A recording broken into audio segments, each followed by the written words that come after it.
próximo, que se dedica demais em auxiliar famílias, em ajudá-las a se estruturarem, e vai dar uma aula das mais difíceis. Hoje, eu digo que eram mais difíceis porque o próprio Chico dizia: não é a hora de conhecermos essa área. Chico falou perto de mim muitas vezes: ainda não somos capazes de entender essa área, mas dá para compreender. Então agora vamos unir os nossos pensamentos, os nossos corações, e dizer: Jesus, Mestre querido, queremos nós seguir os seus passos. Desejamos de coração que o seu Evangelho seja o nosso caminho, seja a nossa vida. Queremos aproveitar essa reencarnação. Queremos levar dessa vida um grande aproveitamento. Faça hoje essa aula que nos vai ser fixada em nós, que nós possamos refletir muito em nossa casa, em nossa vida, para poder não só utilizá-la para nós, mas para todos aqueles que precisarem e que estejam próximos de nós. Neném querida, você tem estado bem presente junto a nossa casa. Envolva todos nós aqui e principalmente o nosso irmão que vai fazer a aula de hoje. Permita que estejamos como nós queríamos, num teto de estudo, de amor e de irmandade. Pai nosso que estás no céu, santificado seja o teu nome. Venha a nós o teu reino, seja feita a tua vontade, assim na terra como no céu. O pão nosso de cada dia, dai-nos hoje, Senhor. Perdoai as nossas dívidas, assim como perdoamos os nossos devedores. Não nos deixeis cairmos em tentação. Livrai-nos de todo mal. Que assim seja.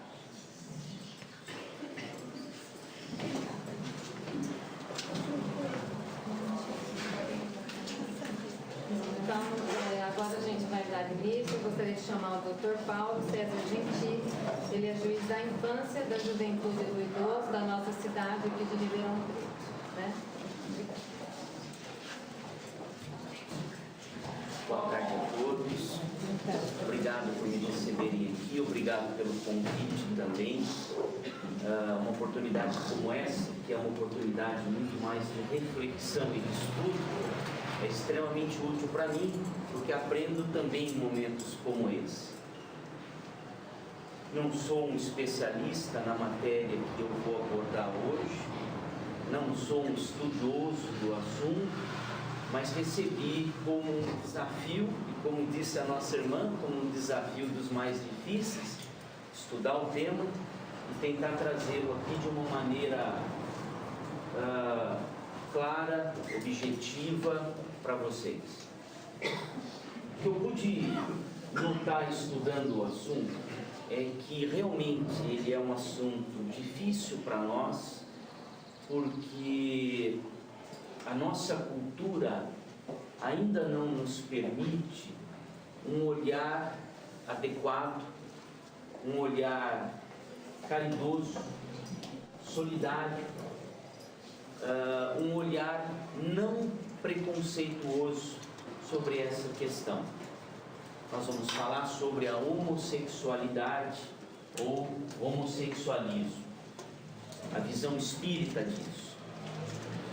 Eu não tenho hoje aqui o objetivo de esgotar o assunto, porque é um assunto longo, é um assunto complexo, tem muitas nuances. O objetivo é que a gente faça uma primeira abordagem, que a gente, vamos dizer assim, passeie pela superfície desse assunto, mas para que a gente possa ter já, a partir de hoje, uma visão um pouco mais adequada sobre esse assunto. O fato é que conviver com a homossexualidade é uma coisa que nós sempre convivemos. Nós sempre tivemos contato com homossexuais, com pessoas que manifestavam a tendência homossexual. Mas a passos aí rápidos, a sociedade vai se transformando. E nós vamos tendo contato com novidades que nos incomodam, nos fazem pensar muito, né? Casamento de homossexuais é adequado? A exposição pública aberta de casais homossexuais, como é que nós encaramos isso? Isso ainda nos incomoda. É comum a gente ver notícias de um casal homossexual que foi reprimido num shopping center ou num local público, e isso provocou protestos. Nós convivemos já há alguns anos com as paradas gays, não é isso? Manifestações de afirmação homossexual.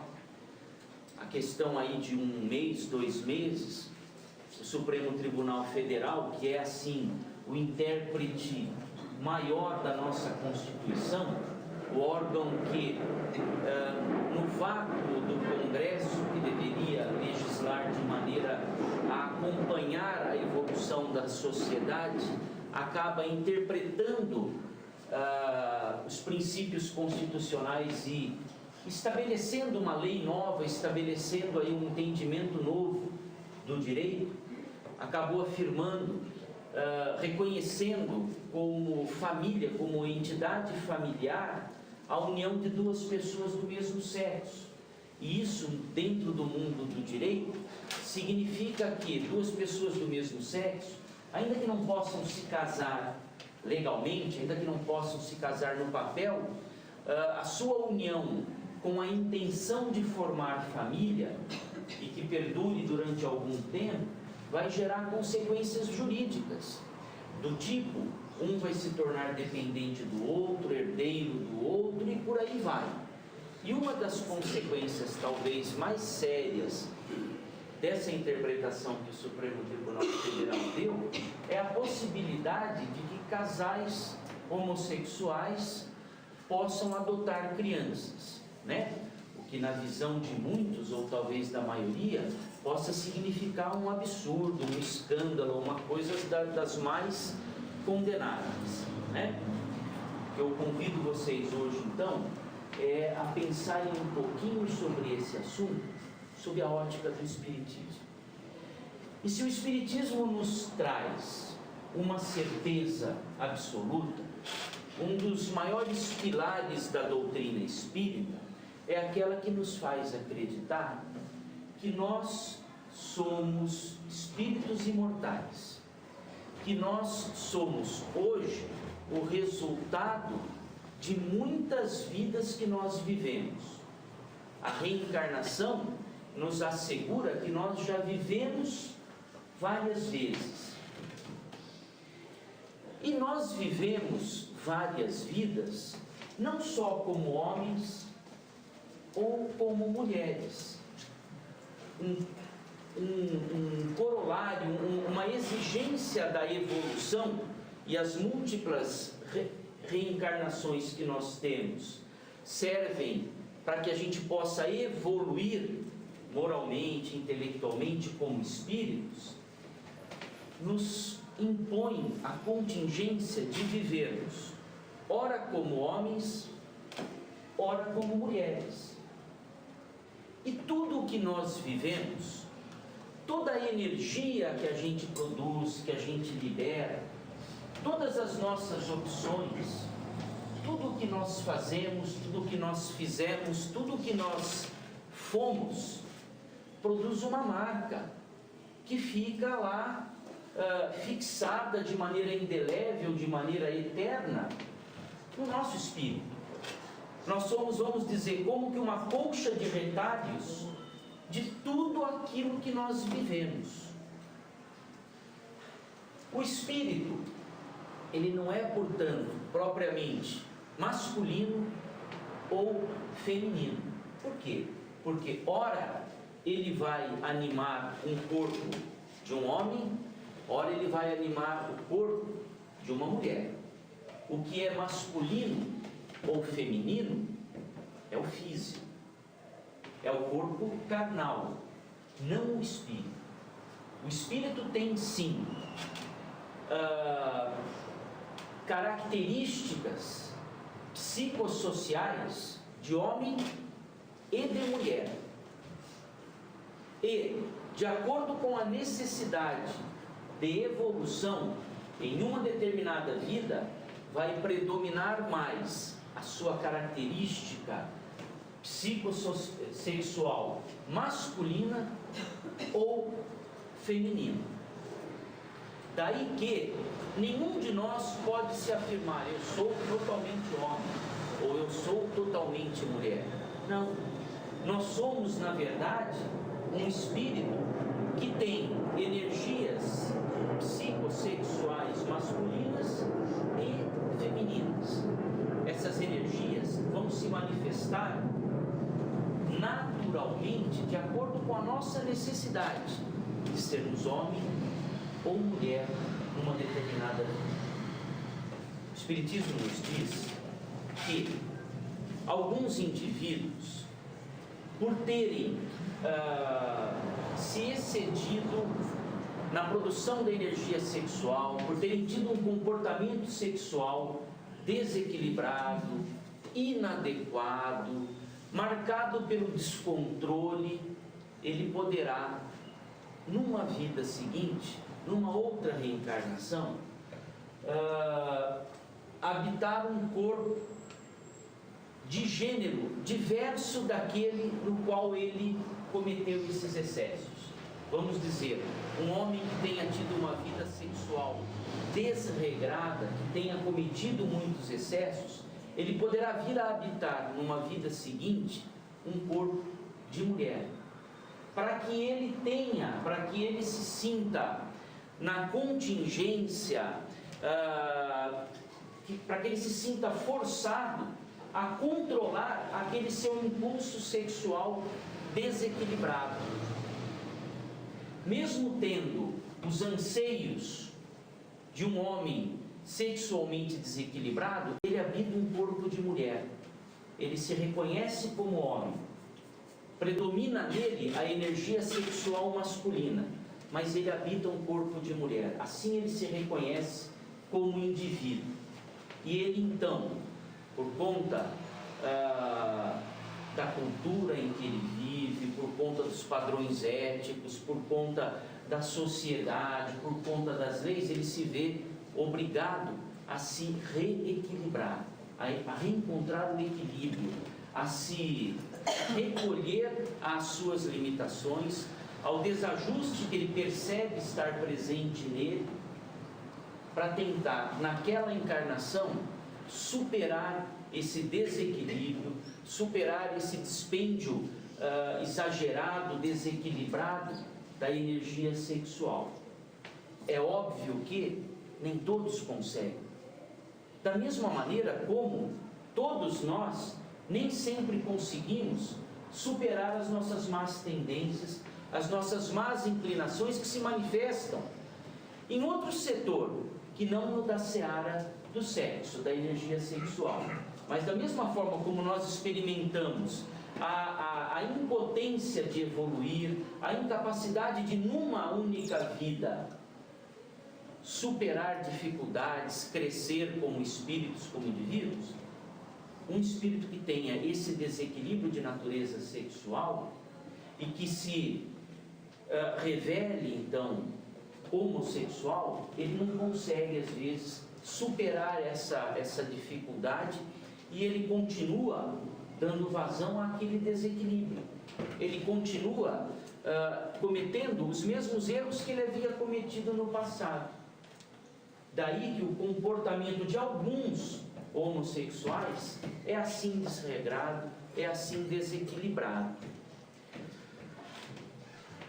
Isso não é o único fator que explica a homossexualidade. Nesse livro, Homossexualidade, Reencarnação e Vida Mental, Walter Barcelos, ele diz também que alguns espíritos escolhem essa opção difícil de reencarnar num corpo totalmente diverso daquele em que predomina a sua energia sexual, como uma missão, como uma dificuldade que vai fazê-lo naquela vida que ele inicia, se recolher nos assuntos de natureza sexual. Seja porque ele vai ter que dedicar aquela vida dele, ou ele se propõe a dedicar aquela vida dele para o benefício da sociedade, para o bem da humanidade, ele como que anula a sua vida sexual para poder dar vazão a outras coisas que ele vai ter que fazer, que ele vai ter que desempenhar naquela vida. A homossexualidade, que é o fato de um espírito habitar um corpo de gênero diverso daquele em que predomina a sua energia psicossexual, isso é a homossexualidade, é diferente do homossexualismo, que é a prática sexual em tais circunstâncias. Okay? O Espiritismo, ele não vê como algo natural, como algo, vamos dizer assim, eticamente adequado à homossexualidade, o homossexualismo, né? A prática sexual entre pessoas do mesmo sexo. Isso é evidentemente não adequado, isso evidentemente contraria a ordem natural, a conformação natural das coisas, né? No entanto, o que o Espiritismo propõe é que, mais importante do que a gente conhecer o porquê das coisas, por que isso acontece, mais importante do que julgar se isso é certo ou se isso é errado, o que nós devemos ter em mente é que isso é algo que acontece, que sempre aconteceu, isso não é um fenômeno dos tempos modernos. Existem registros da homossexualidade e do homossexualismo desde tempos aí imemoriais. Existem registros de que na Roma antiga existiam exércitos feitos por casais homossexuais. Por quê? Porque os guerreiros se tornavam mais aguerridos, mais destemidos, quando eles tinham que defender, além de um ideal das suas tropas, o seu parceiro. E eles eram postos a guerrear lado a lado, né? Desde a antiguidade existem registros disso.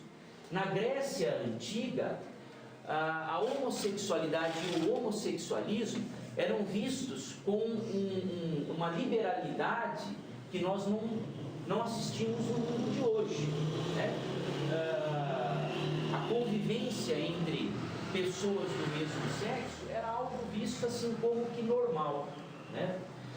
Mais recentemente existe um registro de um cidadão que foi para o Japão nos tempos aí, em tempos mais antigos, e lá ele era um militar, enfim, e ele se hospedou lá numa vila, e lá ofereceram para ele rapazes, né, com quem ele poderia ter relações sexuais, e ele se espantou com aquilo, e ali falaram, não, isso é absolutamente normal.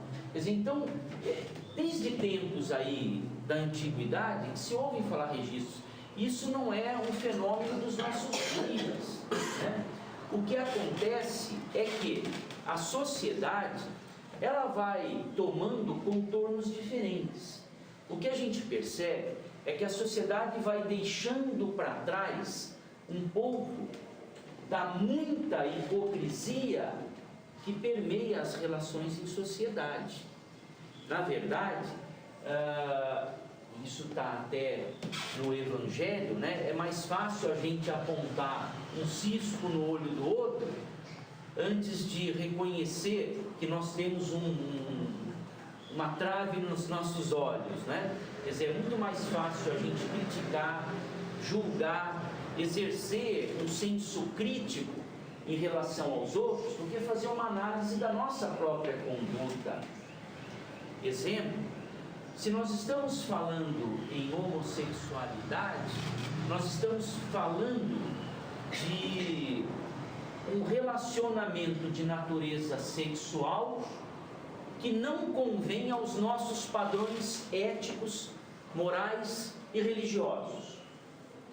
Então vamos abstrair o nome que se dá a isso, a esse comportamento, a essa prática ou a esse fenômeno. Vamos nos fixar só na avaliação moral disso. Nós estamos falando de um comportamento de natureza sexual que é inadequado, porque ofende aos nossos padrões de moral cristã. Nós estamos falando necessariamente da relação entre duas pessoas do mesmo sexo. Então, por que não falarmos do relacionamento entre pessoas de sexos opostos, que é natural, que corresponde ao que nós temos como normal, como desejável?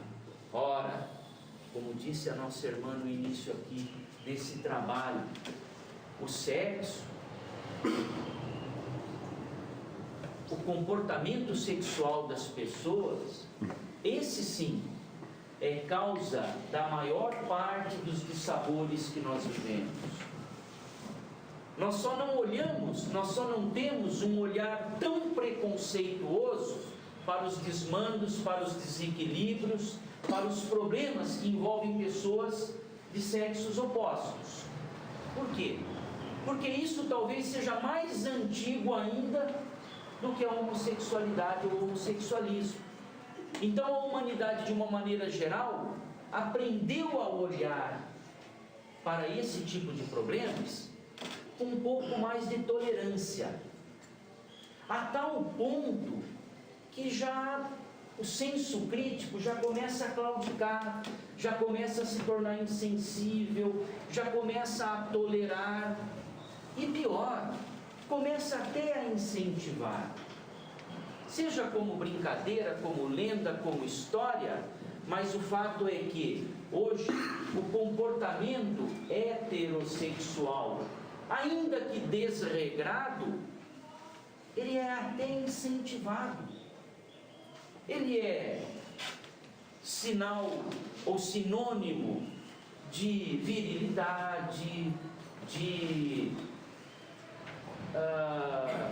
comportamento social adequado, ele é cultivado na nossa cultura de uma maneira geral, no que está na televisão, no que está na novela, no que está no jornal, no que está nos romances, não é isso?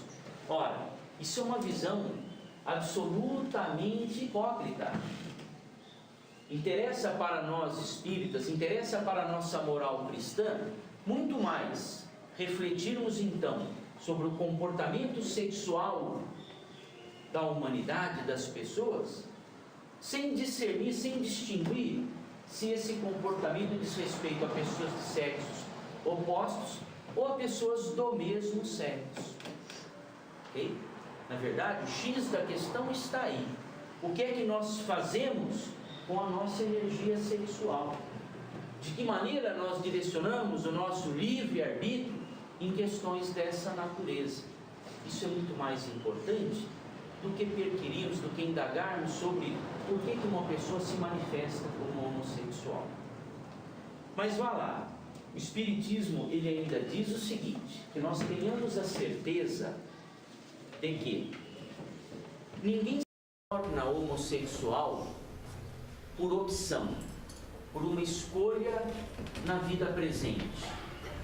Ninguém se torna homossexual por uma conveniência da vida ou da sociedade. A pessoa também não se torna homossexual porque foi criada dessa ou daquela maneira. Nem se torna homossexual por doença. Homossexualidade, aliás, já não figura como doença há muitos anos, né? A sociedade médica, psicológica, psiquiátrica não entende homossexualidade como doença. Homossexualidade não tem a ver com o físico, o biológico. Homossexualidade não tem a ver com a vida presente. Diz o Espiritismo que homossexualidade tem tudo a ver como reencarnação, né? E a homossexualidade tem cura?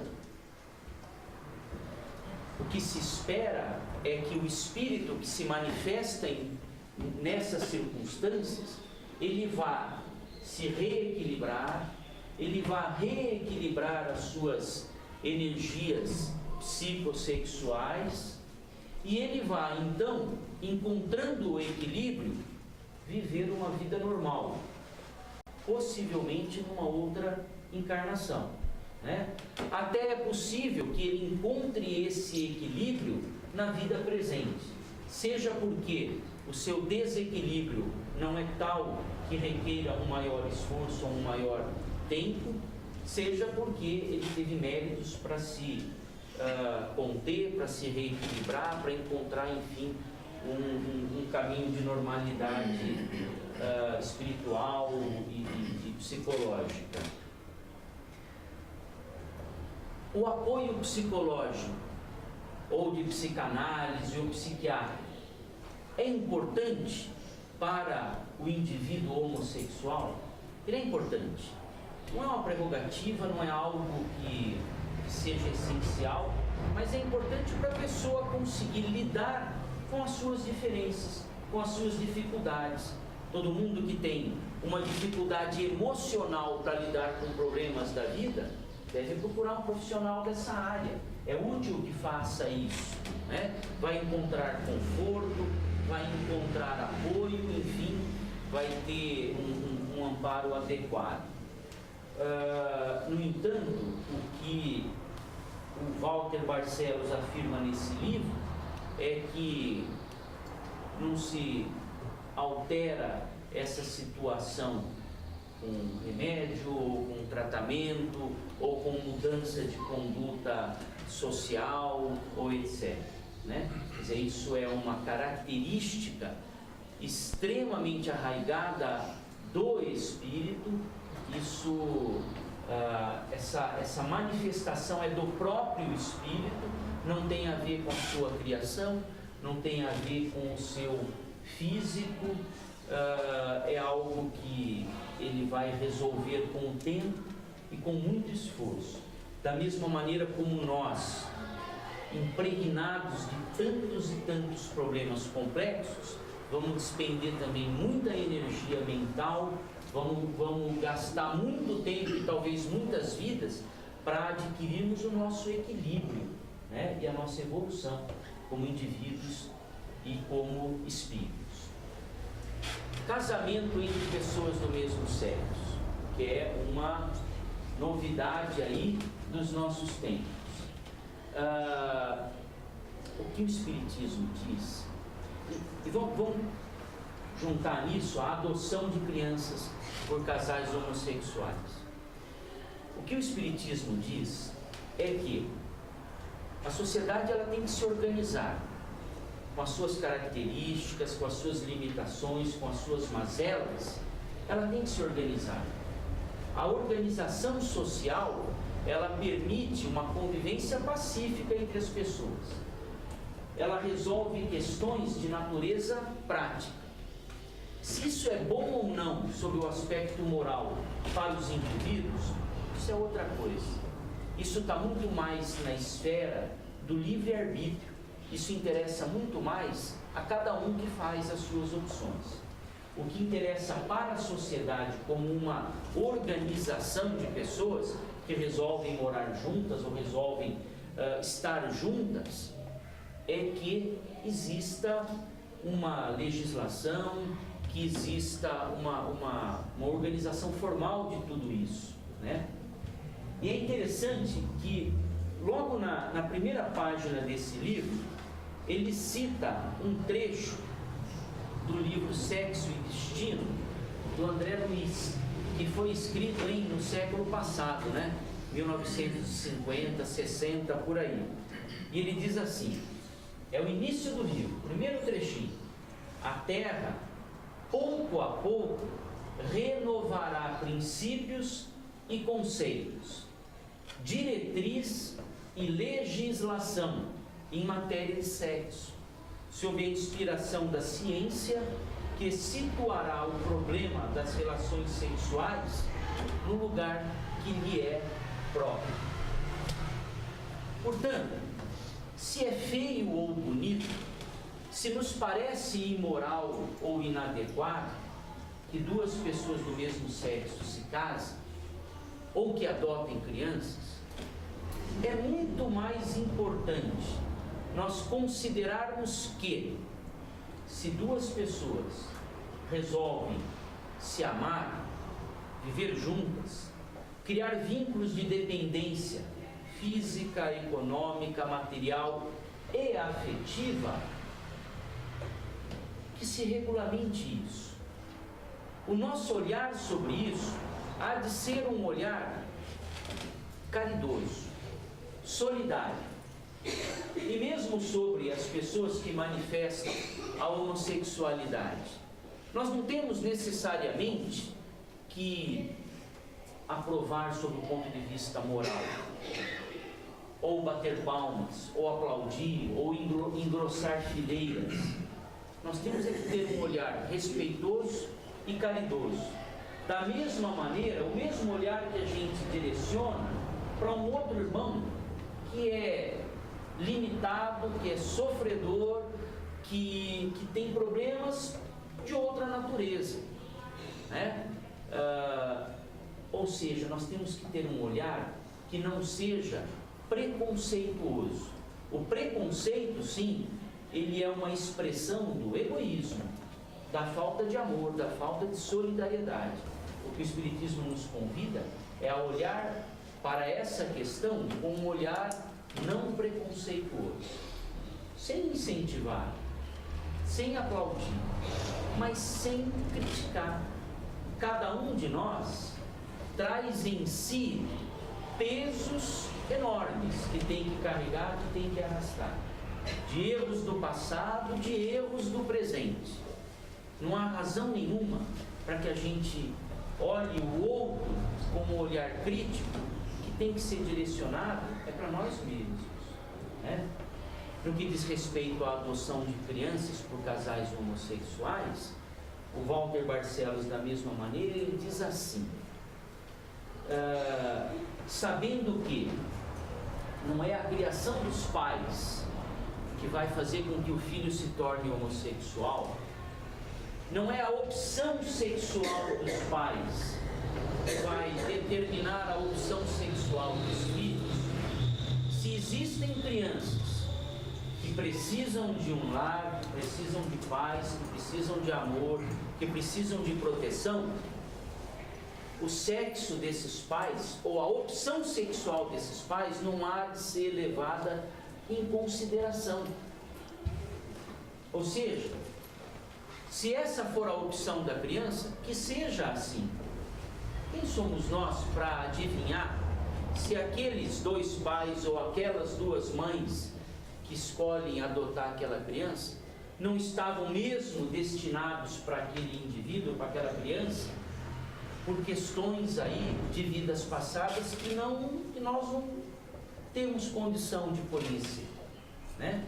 Então, o olhar que se faz para essa questão, ele ainda é muito mais preconceituoso do que isento de uma consideração crítica, né? Então, o Walter Barcelos em especial, porque eu não encontrei referências a isso nas outras obras, em outras obras espíritas, ele não reprova a adoção de crianças por casais homossexuais. Deixa eu ver se eu encontro fácil aqui. Ele diz assim: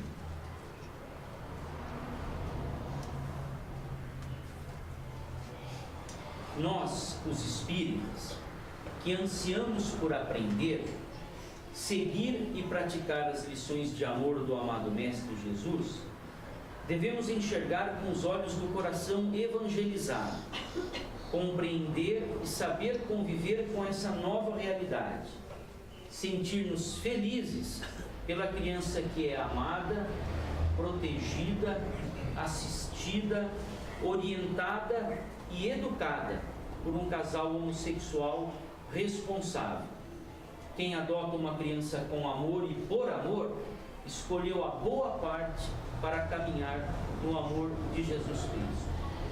Até porque a adoção de crianças por casais heterossexuais ou por um único indivíduo, homem ou mulher, também não é garantia de que essa criança vai ser acolhida com amor, com respeito, com dedicação.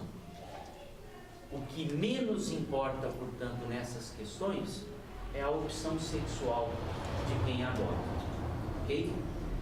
Como eu havia dito, hoje nós vamos passear pela superfície desse assunto, né? Que é um assunto que ainda precisa de muita reflexão, de muito estudo, né? Eu, sinceramente, não me considero habilitado para ir mais fundo na questão, tá bom? Quem sabe se a gente prosseguir em outras oportunidades esse estudo. Mas fico à disposição se alguém tiver alguma pergunta ou quiser fazer alguma consideração. Posso fazer uma pergunta? No caso de um casal hétero, nasce uma criança e tal, já dá talvez de criança para talvez identificar alguns sinais que a criança possa ser homossexual. Qual seria adequado, sim?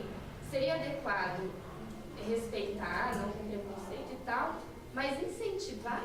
Por exemplo, a criança mostra sinais de que é diferente, né? Não sei se pode usar essa palavra, sim, mas como que o pai e a mãe devem agir? O Walter Barcelos tem um capítulo só falando sobre isso. Como que devem agir os pais da criança que manifesta a homossexualidade. Aliás, a homossexualidade ela começa a se manifestar, pelo menos para o próprio indivíduo, na infância ou na adolescência, né? Na medida em que o espírito que reencarnou vai começando a tomar conhecimento do seu próprio eu, da sua personalidade. E isso, o espírito que reencarnou, ele vai acordando aos poucos para o seu verdadeiro eu, para a sua personalidade. E ele só vai tomar pé integralmente, ele só vai se reencontrar com a sua personalidade no início da vida adulta. Mas o fato é que o pai e a mãe que descobrem no filho a tendência homossexual, em primeiro lugar, isso não deve ferir, não deve interferir na relação de amor, de afeto entre os pais ou a criança, ok? Quer dizer, não deve haver preconceito por parte dos pais. Os pais também não haverão de se desesperar, porque aquilo é o que é, quer dizer, a criança é assim, aquele espírito é daquela maneira. Porém, ela deve sim dar uma educação moral, cristã, né? Porque a educação, ela serve como um freio moral também, não é? A religiosidade, os bons princípios, sobretudo os bons exemplos dentro de casa, vão servir para os filhos como um freio moral. Na hora em que se manifestar a tendência para um comportamento desequilibrado, aquela educação moral, religiosa que a criança teve, vai servir como um freio moral, né? E é isso que esse espírito reencarnado precisa. Ele precisa se auto-impor limites, né? Limites que ele não observou em outras vidas. E o problema do sexo é do espírito. É do espírito, não é do físico, não é do corpo. E quantas vezes eu tive um filho especial, que já está na espiritualidade, partiu com 27 anos. O amor com que ele é tratado, ele não se sentia diferente dos outros. Até o desencarne. E a comunicação dele de lá para cá foi a existência mais preciosa que eu tive. É isso, porque ali ele encontra o seu reequilíbrio. Isso, porque ele é devedor. Seu reequilíbrio. Ele era devedor. É isso. Obrigada. Eu tenho ouvido falar muito sobre o bissexual. Eu queria que você pudesse fazer uma comparação entre o homossexual e o bissexual. Nós falamos, na verdade, da mesma pessoa, com nomes diferentes. Na verdade, o que é E nós vamos incluir aí o heterossexual desequilibrado também. Porque na verdade nós estamos falando de um espírito que tem um desequilíbrio das suas energias sexuais.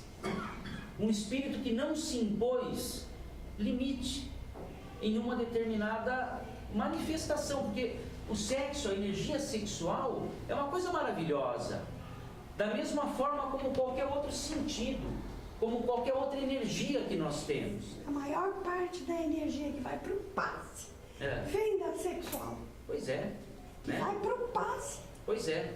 Ué, a energia sexual, ela não é instrumento de vida. Quer dizer, não tem nada mais precioso do que isso. Agora, é algo que da mesma maneira como outras habilidades ou outras energias, nós podemos despender de maneira equivocada, né?